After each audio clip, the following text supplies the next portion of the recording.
warahmatullahi wabarakatuh. Sanak saudara, nenek jo mama, anak jo kemanakan, serta orang-orang muda, jo putih-putih bungsu, ketek indak bersabut namo, gadang indak baimbawan gala, di mana saja berada. Alhamdulillah dengan izin jo ridha Allah Subhanahu wa taala, di hari ko, di kutiko nambaye kita bersuo balik bercerita tentang adat jo budaya negari awak Minangkabau di tapian katoko. Nah, cerita kita kini ko tentang sambungan dari limbago kaum dan limbago suku yang sebelum ko. Nah, jadi di dalam sistem matrilineal Minangkabau itu ada aspek penting yang diatur di dalam sistem itu.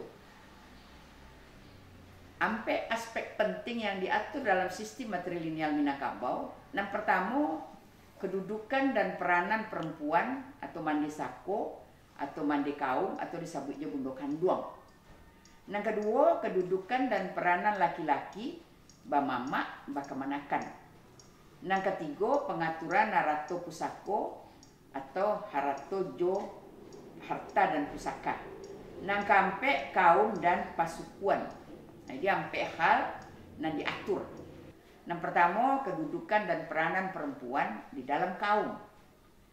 Hak dan kewajiban perempuan berimbang dan seimbang dengan laki-laki dalam konsep hak milik. Nah, hak milik itu tuh Bundo membuat formulasi untuk memudahkan. Jadi kalau dalam bahasa Indonesia, misalnya hak milik itu cik kato. Misalnya rumahku hak milik ambo.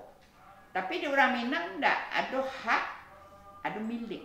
Nah, itu. Jadi misalnya hak memakai gala sako, apakah menjadi pengulu, manti, malin, dubalang, imam katib bilal, itu hak laki-laki. Tapi gala sako itu milik padusi. Nah, itu apanya. Jadi ada perimbangannya.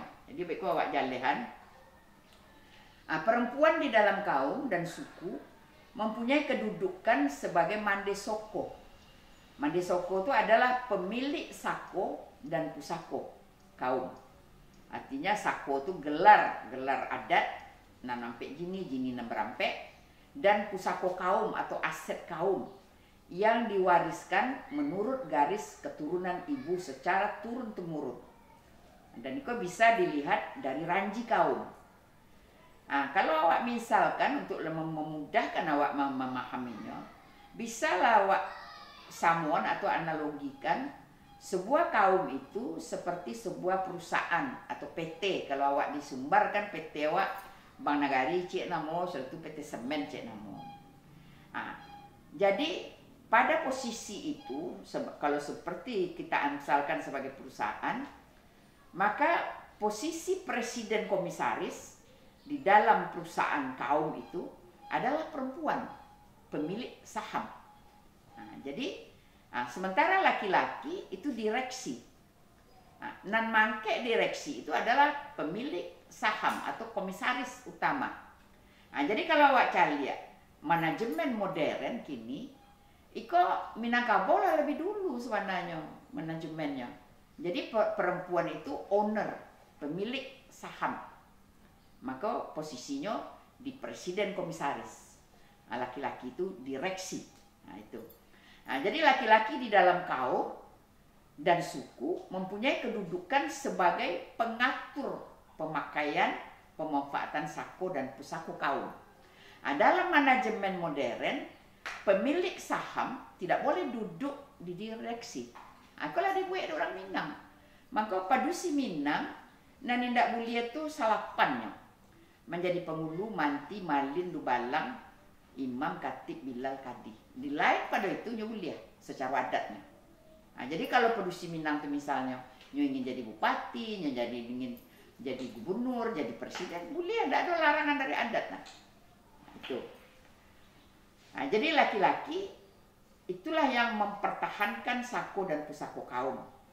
Nah, seperti pelaksanaan direksi dalam perusahaan. Siapa yang berhak mengganti direksi kok?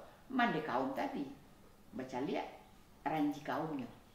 Jadi padusi Minang tuh secara ekstrimnya boleh dikecean kalau ada seorang pengulu misalnya berbuat kesalahan, menurut adat kesalahan yang paling besar itu yang pertama membunuh orang, yang kedua berzina. Mande soko tadi bisa mengecek ke anaknya yang jadi pengulu, buka bajuang, ajian kadiang. Bantu itu posisi perempuan. Samalah aja perusahaan tadi. Kalau direksi tidak sesuai menjalankan, rapek itu pemegang saham. Kalau perlu diganti direksi itu, bantu itu. Jadi perempuan yang menjadi punca dari sistem matrilineal Minangkabau, punca ya, bukan puncak. Jadi punca itu, kalau puncak kada, cik orang Minang, kalau tersinggung puncak kada itu seluruh badan awak sakitnya. Itu pedusi di dalam kaumnya. Berada pada basis moral kaumnya, menjaga dan mengawal moral kaumnya. Maka dalam bertindak dan berperilaku haruslah berdasarkan kepada acuan adat dan agama Islam yang dianutnya. Sebelum awak uraian, sebenarnya kalau awak baca warna perjuangan dari kaum feminis ekstrim di dunia, dan mereka tuntut tuh yang pertama tuh adalah hak properti. Jadi di masyarakat di luar Minangkabau itu hak properti itu tidak diletakkan di pedusi, tapi di laki-laki. Sementara di orang Minang itu yang didudukan dulu. Dan punya properti itu pedusi, punya tanah, punya sawah, punya ladang, punya rumah, punya tapian, itu adalah perempuan. Jadi kalau sebanyak-banyaknya pedusi Minang itu tidak perlunya berjuang-juang memperjuangkan emansipasi segala macam, jangan duduk persoalan. Di orang barat atau di orang-orang di luar Minang, itu akan duduk oleh. Jadi pedusi di Minang telah berada pada zona aman. Jadi kalau misalnya dalam perkawinan misalnya terjadi perceraian, nampai bukan inyo, dan keluar dari rumah bukan perempuan tapi adalah laki-laki. Tapi kalau di tempat lain enggak, inyo pindah ke rumah lakinya, ke rumah suaminya, menjadi milik suaminya. Di Minang enggak, pedusi tidak menjadi milik 100% di suaminya, tetap utuh sebagai kaumnya di rumah gadangnya. Itu. Jadi baa pedusi-pedusi Minang tuh untuk inyo bisa menjadi seorang komisaris utama yang bergerak pada basis moral kaumnya, yang menjaga moral kaumnya, yang menegur moral kaumnya dan mendidik kaumnya, itu ada acuannya secara agama. Yang pertama, alu je patut, kepantasan dan kepatutan. Jadi apapun yang kedilakuannya di pedusi itu harus le pantas le patut menurut agama Islam. Macam tuh, baik caranya berpakaian, caranya mengecek, caranya berpikir, cara segala macam tindakannya. Harusnya pertimbangan selalu le pantas le patut menurut ajaran Islam atau adat keseni sarak kesan kita bulat. Yang kedua, menurut ukur je jangkau. Le sesuai je ukuran, norma, alokasi waktu. Paling contoh yang paling sederhana, misalnya inyo kapai menjanguk misalnya. Le mungkin inyo pakaian berperhiasan, berdandan semacam-macamnya. Itu tidak sesuai je ukuran je norma, tidak sesuai je alokasi waktu. Dalam ajaran adat di Kecian, kaba baik baimbawan, kaba buruk bahambauan. Jadi kalau awak pengen menjanguk, artinya tu kaba buruk, tidak sempat orang untuk mendandani dirinya bantu orang pai baralek. Jadi apa adanya tapi sopan, sederhana dan tidak menyolok. Itu contoh yang paling pas. Kemudian yang ketiga, raso je pareso. Raso je pareso, inyo selalu menyeimbangkan antara raso je pareso, raso itu perasaan, pareso itu pikiran. Jadi sesuatu yang dipikirkannya, inyo tidak boleh langsung bertindak. Rason dulu, bawa ke dado. Begitu jo, kalau ada yang dirasonnya, tidak boleh bertindak langsung, pikiran dulu. Kalau ikut dilakukan, le ndak kebaa. Jadi timbul balik tu, aku sebenarnya SQ orang Minang. Lah sejak sesuk membawa raso je pareso, raso je pareso. Jadi selalu bolak-balik dirasoi, dipareso, dirasoi, dipikiran, dirasoan gitu. Kemudian yang berikutnya baris jubalabe. Itu le sesuai je hukum. Hukum adat, hukum Islam dan hukum negara. Itu. Jadi kalau awak cari di orang Minang, kalau baca lihat sebuah organisasi ya, anggaran dasarnya tuh agama Islam. Akhlak, moral, etika. ART-nya, anggaran rumah tangganya itu budaya. Jadi antara adat, jo budaya itu jauh beda. Itulah dulu lah kecil adat tuh ada dalam pikiran. Adat kok tidak bisa berubah, dan makin lama makin kuatnya keyakinan, nilai-nilai. Tentu nilai-nilai agama awak yaitu yang menjadi pedoman untuk orang Minang, adat pesan di sarak pesan di kitabullah, sarak mengatur adat memakai. Hal kok diungkapkan dalam pepatah adatnya tentang perempuan. Perempuan itu disebut limpapeh rumah gadang. Jadi tiang utama rumah gadang. Jadi kalau orang Minang membuat rumah gadang secara tradisi saisuak, yang pertama kali ditagaan adalah tiang utama itu atau limpapeh rumah gadang. Kemudian tiang-tiang lain bertumpu ke tiang utama itu. Jadi tiang utama itu harus kuat. Kalau tidak kuat rumah gadang itu runtuh. Jadi itulah limpapeh rumah gadang atau tiang utama rumah gadang, bergerak bebas di dalam keluarga inti dan di dalam keluarga kaumnya untuk mengayomi kaumnya. Jadi inyolah yang menjadi tupangan utama dari kaumnya itu. Kemudian yang kedua, umbun purwa pagangan kunci, alung bunian. Perempuan itu diberi kepercayaan dan kewenangan memegang kunci rumah gadang, kunci rangkiang atau kunci sako je pusako. Jadi tidak laki-laki nama cik kunci rumah gadang, kunci rangkiang. Yang ketiga, pusek jalo pempunan ikan. Perempuan itu sebagai inti dari jaringan perkauman. Perempuan yang melahirkan keturunan dari generasi ke generasi. Jadi kalau awak lihat nenek moyang awak membuat amsal ya, itu sangat menarik. Apa dusi itu dikecen pusek jalo pempunan ikan. Orang kalau membuat jalo untuk menangkap ikan dan dibuat itu pusek itu dulu.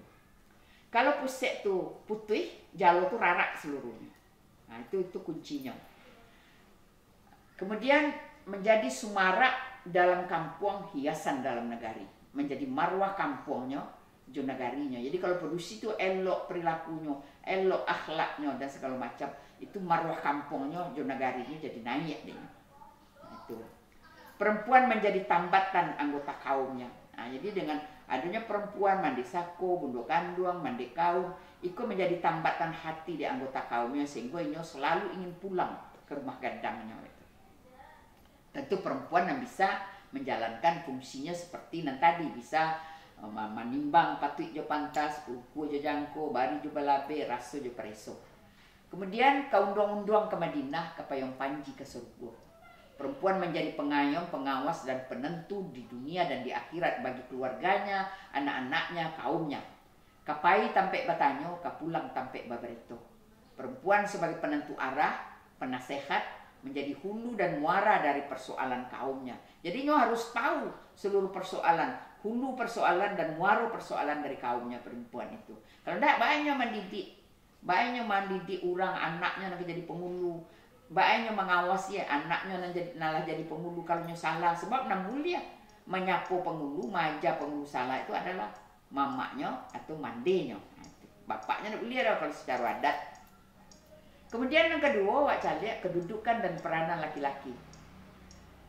Soalnya kalau wak cerita tentang peranan perempuan tuh tidak bisa banyak panjang banyak hal, tetapi untuk yang pokok-pokok aja itu nana wak cerituan. Ini wak cari lo kedudukan dan peranan laki-laki. Laki-laki di dalam kaum mempunyai peranan secara bertingkat. Yang pertama, ketika ketek sebagai kemenakan. Ketika dosa nak pedusinya lah punya anaknya jadi mama. Sudah tu ketika nyola gadang, lati bodinya gala, orang ampek jini atau jini nomor ampek. Kemudian diajarkan prinsip laki-laki harus mempertahankan pusako. Jadi kalau di kecen tuh, kalau tidak bisa menambah atau pusako tinggi, jangan mengurangi. Itu bare tugas laki-laki seketek. Kemudian di luar kaum, laki-laki mempunyai peranan menjadi sumando. Sumando itu akibatnya kawin. Sumando itu adalah tamu yang dihormati di dalam kaum istrinya. Tadi lawak kecean sebelum itu sebagai duta kaumnya di dalam wilayah kaum istrinya. Begitu sebaliknya. Tapi di orang Minang dibuat batasan peran sumando di rumah istrinya atau di kaum istrinya. Sadalam-dalam payo hingga dado itiak. Sakuaso-kuaso semando hingga pintu bilik. Jadi nyo nak mulia satu mencekarwai dah. Kalau dia karena satu tak pandai, maka adalah kategori sumando kacang miang, sumando lapiak buruk, sumando lango hijau namo. Tapi yang paling ideal tu sumando nenek mama. Bisanya memposisikan dirinya menjadi nenek mama orang dan menjadi pendamai, memberi kesejukan dan segala macam itu di dalam kaum istrinya. Berdasarkan tabiat dan perilaku seorang sumando yang ideal adalah sumando nenek mama yang diungkapkan rancak rumah dek sumando, elok hukum dek mama. Di dalam tatanan adat Minangkabau, dua faktor terpenting yang telah mengatur masalah kedudukan dan peran perempuan dan laki-laki. Pertama, faktor agama, dalam hal ini Islam. Kedua, faktor adat dan hukum adat, dalam hal ini adat dan budaya Minangkabau. Islam dan budaya Minangkabau dalam suatu kesatuan telah menjadi pedoman hidup orang Minangkabau yang dipatrikan dalam falsafah adat. Adat pesan di sarak, sarak pesan di kitabullah, sarak mengato, adat memakai, alam takambang jadi guru. Itulah sanak saudaro, nenek jemama, anak je kemanakan, sarato orang-orang muda je putih-putih bungsu, ketek indak bersabit namo, gadang indak baimbon gala, di mana saja berado, sehingga ikolah cerita kita hari dulu tentang adat di budaya negari awak. InsyaAllah kalau diizinkan Tuhan bisa awak lanjutkan di tapian katoko. Wassalamualaikum warahmatullahi wabarakatuh.